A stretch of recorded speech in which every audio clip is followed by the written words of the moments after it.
Assalamualaikum warahmatullahi wabarakatuh. Perkenalkan saya Bagas Purnomo dengan NIM 214 dari kelas Paralel Computing A. Jadi di sini saya akan menjelaskan tugas Paralel Computing, yakni resume kuliah tamu dan juga ide untuk kedepannya. Nah, ini adalah bukti pelaksanaan kuliah tamu yang telah saya lakukan dengan Profesor Andreas Rusnyak. Nah, jadi apa yang saya dapat dari kuliah tamu ini ada tiga secara umum. Yang pertama ada di sini materi mengenai customer experience, ada juga success tips, dan juga ada pengalaman dari perusahaan besar. Di mana perusahaan besar di sini yang sering diucapkan oleh Profesor Andreas adalah mengenai Amazon.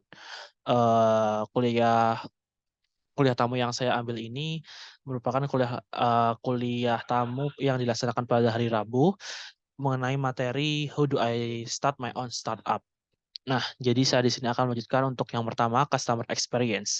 Nah, dari rangkuman dari apa yang saya pahami mengenai customer experience di sini adalah kita harus berfokuskan pada memberikan nilai daripada sebuah produk. Jadi kita harus memberikan value tertentu dari produk kita daripada kita hanya membrandingkan produk itu sendiri. Yang kedua di sini adalah kita harus memfokuskan kualitas daripada harga. Karena customer itu lebih melihat kualitas. Untuk harga, banyak customer yang tidak mempedulikan harga selama kualitasnya sepadan dengan harga tersebut. Nah, yang ketiga di sini adalah lebih mendengarkan customer. Mungkin dengan cara melakukan riset pasar, terus melakukan feedback-feedback atau meminta feedback-feedback kepada customer sehingga bisa meningkatkan kinerja dari sebuah perusahaan atau sebuah instansi. Yang kedua di sini adalah success tip. Jadi, success tip menurut Profesor Andreas di sini adalah yang pertama, mendengarkan user mereka atau benar-benar melihat customer experience seperti yang sebelumnya saya katakan tadi. Yang kedua di sini adalah melakukan riset dan mengujinya.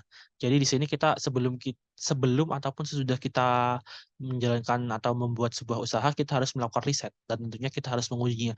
Riset ini meliputi apa? Riset ini meliputi kalau misalkan awal itu kita target pasar kita, terus target harga, terus bagaimana eee, bagaimana kebutuhan mereka, seperti itu.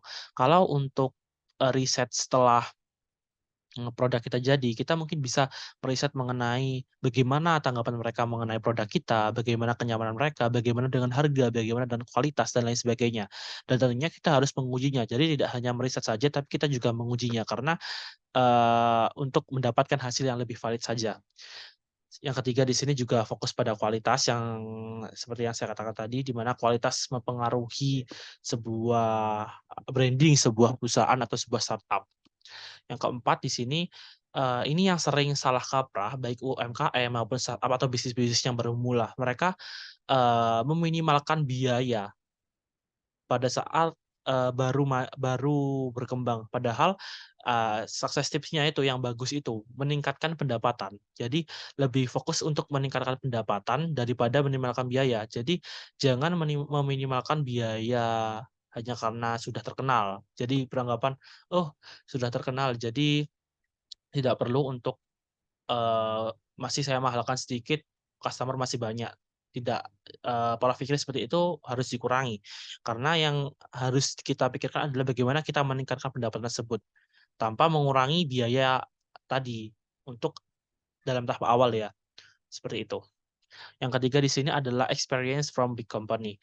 Nah, jadi experience from big company di sini dari pihak Amazon yang telah dijelaskan Profesor Andreas Rusnyak di sini, adalah pihak Amazon ini merupakan sebuah perusahaan yang fokusnya fokusnya itu pada pasar atau pada customer. Jadi mereka sangat mementingkan customer atau pasar mereka. Jadi hal inilah salah satu hal yang menyebabkan mengapa mereka itu menjadi perusahaan yang sangat besar. Mungkin sekarang bisa dikatakan salah satu perusahaan terbesar di dunia.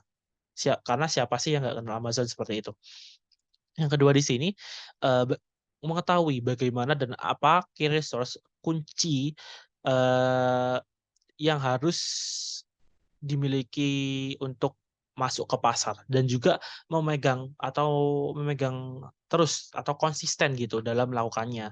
Jadi hal inilah yang salah dua dua hal dari banyak hal yang saya dapat setelah melihat setelah melihat experience dari Amazon itu. Tentunya, sebenarnya banyak, cuma di sini yang saya pahami dengan benar itu cuma 2 ini.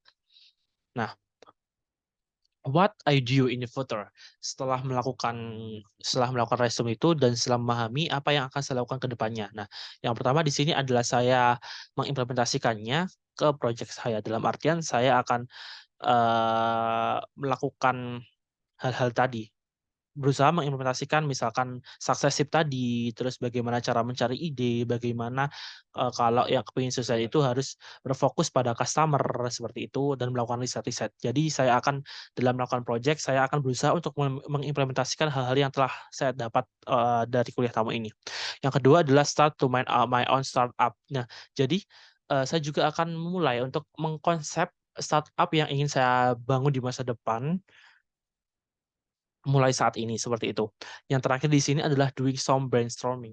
Jadi dalam kuliah ini juga, Profesor, Andreas juga menjelaskan bagaimana cara kita mendapatkan ide-ide gitu. Terus Profesor Andreasnya juga pernah berkata, eee tidak apa-apa untuk memiliki beberapa ide gila atau ide yang mungkin kita anggap tidak masuk akal, tapi setelah kita brainstorming, kita dapat memilah apakah itu benar-benar tidak masuk akal, apakah itu masuk akal, apakah itu unik, apakah itu, hal yang umum. Jadi, brainstorming ini juga sangat penting. Jadi saat saya membuat startup saya tadi atau memikirkan konsep startup saya tadi, saya juga akan melakukan, eee, brainstorming untuk mendapatkan ide yang lebih baik dan ide yang unik.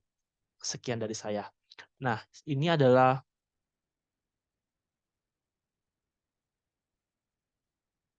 ini adalah, eee, video